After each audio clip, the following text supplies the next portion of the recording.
Hello viewers, in today's class we are going to discuss yet another important and very conceptual problem from integrals, right? So in this lecture we'll solve this integral that is minus infinity to infinity, and the integrand is x square divided by x raised to 6 plus 1, right? So we'll solve this integral by making use of the properties of beta and gamma functions, right? So viewers, we can also solve this integral by contour integration, but we'll take up that topic very shortly, right? So let us solve this integral by first using the method of substitution, and then by applying the properties of beta and gamma functions, right? So let us take this integral as I, right? Now here what we will do, see here the limits of integration are from minus infinity to infinity, right? And the integrand is x square over x raised to 6 plus 1. So we can write this integral as 2 times 0 to infinity, and we have x square divided by x raised to 6 plus 1 dx, right? Because here we have applied an important property of definite integrals, which says that if we have an integral that is from minus a to a f of x dx, then this can be written as 2 times the integral from 0 to a f of x dx, provided fx is an even function, right? So here we can see that fx is x square divided by x raised to 6 plus 1. So if we replace x by minus x, then we have f of minus x is equal to minus x square divided by minus x raised to 6 plus 1. So minus x square is simply x square, minus x raised to 6 is x raised to 6, because here we have even powers, and this is equal to f of x, right? So we see that f of minus x is equal to f of x, so fx is an even function, right? So this integral I can be written as 2 times 0 to infinity x square over x raised to 6 plus 1 dx.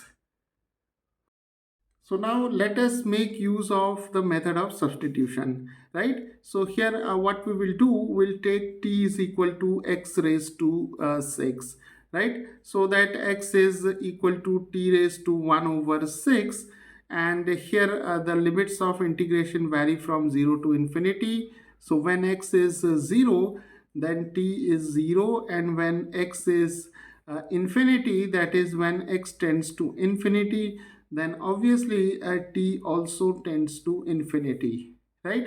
So here x is equal to t raised to 1 by 6. Let us differentiate x with respect to t. So dx over dt is the derivative of t raised to 1 by 6. So we have 1 over 6, t raised to 1 by 6 minus 1. So this is 1 over 6 t raised to minus 5 by 6, right? So here we have used this result, that is the derivative of x raised to n is nx n minus 1, right? So now dx can be written as 1 over 6 t raised to minus 5 by 6, and here we have dt, right?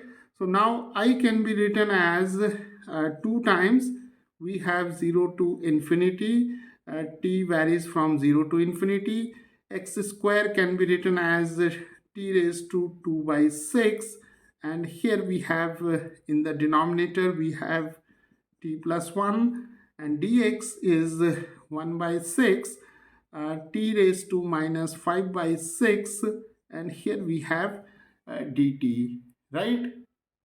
So now let us rearrange the terms. So here we have 1 over 6. So we can now write 2 over 6, taking 1 over 6 outside the integral. We have 0 to infinity. And here we have t raised to 2 by 6. and here t raised to minus 5 by 6, so here we have minus 5 by 6, and in the denominator we have simply t plus 1, and here we have dt. So this is 1 over 3, this is 2 3s are 6, and we have 0 to infinity, and this is t raised to 2 minus 5 is minus 3, and here we have 6, so this is minus half, right? So here we have t raised to minus half divided by t plus 1 and dt, right? So now to solve this integral, we can rewrite this integral I as 1 over 3. We have 0 to infinity, and t raised to minus half can be written as half minus 1 and t plus 1, right? So here we can write 1 plus t raised to 1, right? Here the exponent is 1, and 1 can be written as half plus half, right? So that half plus half becomes 1, and t raised to minus 1 over 2 can be written as half minus 1, right? So why we have expressed this integral like this? Because we know the rule for that is gamma function, that is beta mn, is given by this integral, that is 0 to infinity x raised to m minus 1 divided by 1 plus x raised to m plus n, right? So here this integral is now similar to this one, except the variable, because the variable is a dummy variable and it is not going to make any difference, right? So now if we compare this integral with this one, then this is the value of m is half, and n is equal to half, right? So here both the values of m and n are equal to half and half. So now this integral I becomes 1 by 3 times beta mn. M is half, n is half, so we have beta half and beta half comma half, right? So now we know a relation between beta function and gamma function. So beta mn is given by gamma of m, gamma of n divided by gamma of m plus n, right?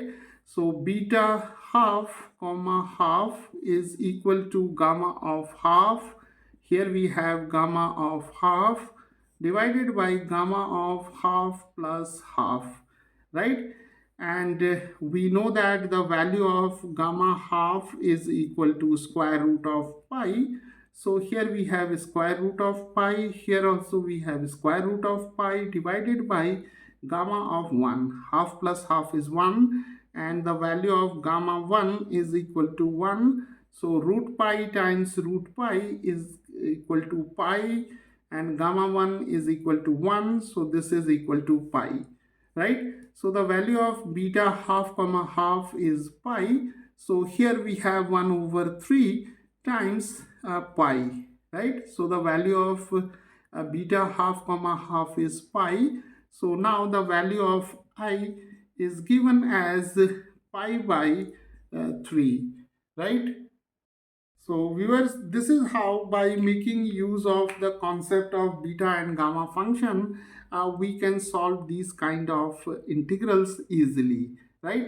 And moreover, here we can also solve these integrals by the method of contour integration using the concept of residues and the Cauchy's residue formula, right? So we'll consider this topic very shortly. So viewers, in today's class we are going to discuss yet another important and very conceptual problem from integration, right? So in this class we'll solve this important integral which is from minus infinity to infinity, and the integrand is 1 over x square plus a square whole square, right? So viewers, here in this lecture we'll solve this integral very easily by the method of substitution and by applying the properties of beta gamma functions, right? So viewers, this integral can also be solved by the method of Cauchy's residue formula, right? But here we'll restrict ourselves to the application of beta and gamma functions, and we'll take up the calculus of residues and the contour integration in our next videos, right? So let us solve this integral.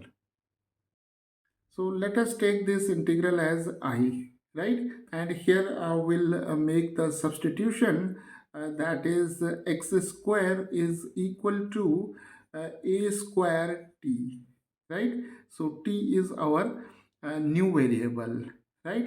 So x can be written as a square t raised to the exponent 1 over 2. So x is a times square root of t, right? Okay, now let us differentiate x with respect to t. So we have dx over dt is equal to a being constant. So the derivative of square root of t is given by 1 over 2 times square root of t, right? So now we can write dx as a over 2 and t raised to minus half, and here we have dt, right? Okay, now see, here the limits of integration are from minus infinity to infinity, right? So here we can simplify this integral by using a property of definite integrals. That is, we can write I is equal to 2 times 0 to infinity dx over x square plus a square whole square.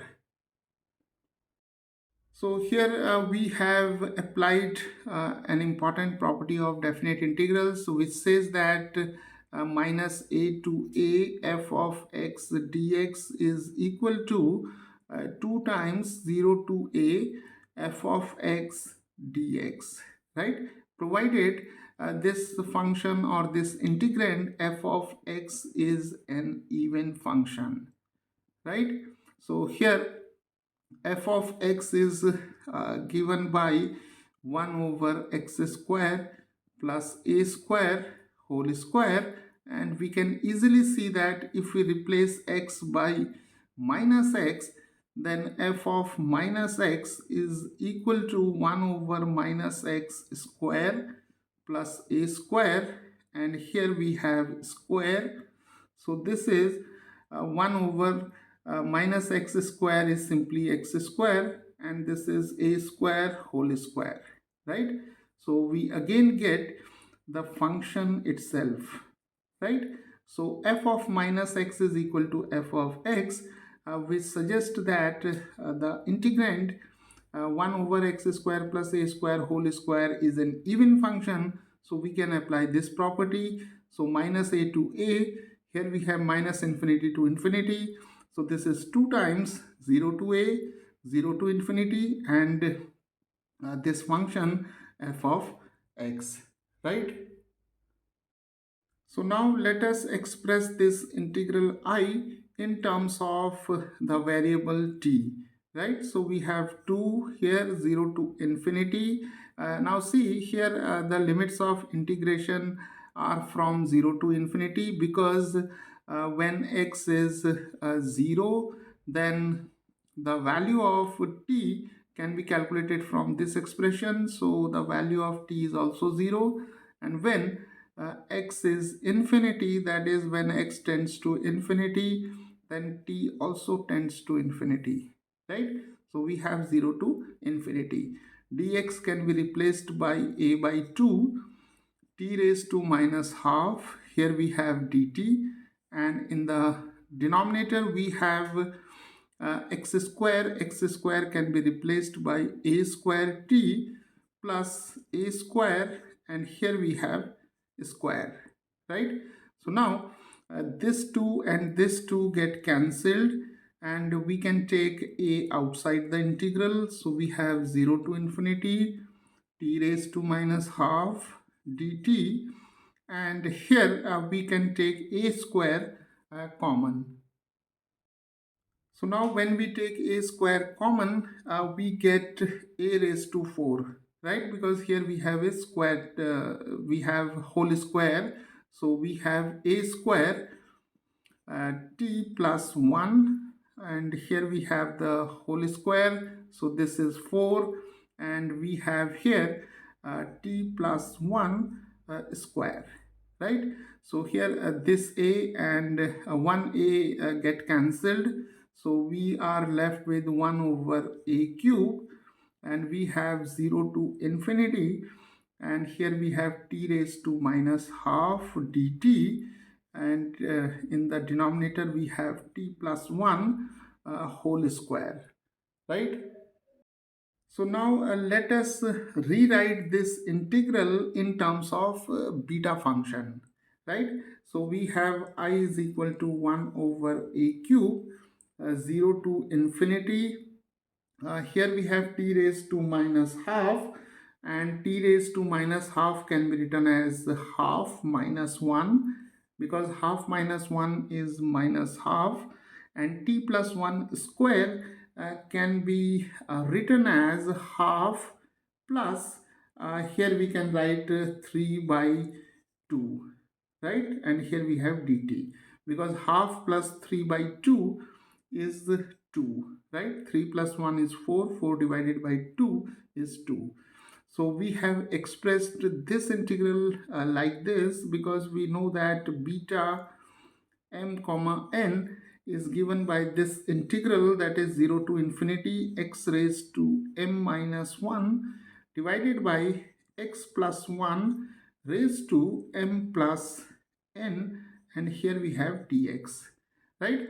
So if we compare this integral with this one, then the value of m is half, m is half, and here this is m, this is also m, and n is 3 by 2, right?